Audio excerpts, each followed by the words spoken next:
warm greetings to you.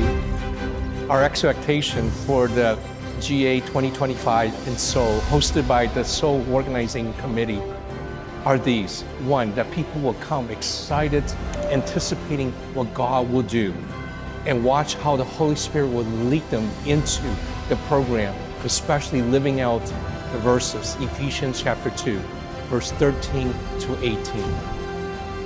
We will think about what the gospel is for everyone, for women and men, and for all generations, from the youngest to the oldest.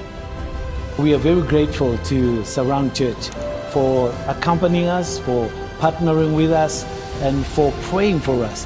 And your prayers have meant a lot to us. The GA is going to be an impactful GA because of you. So from the WEA family, from ourselves as the board, may God richly bless you as you continue to pray for us, to walk with us to GA 2033.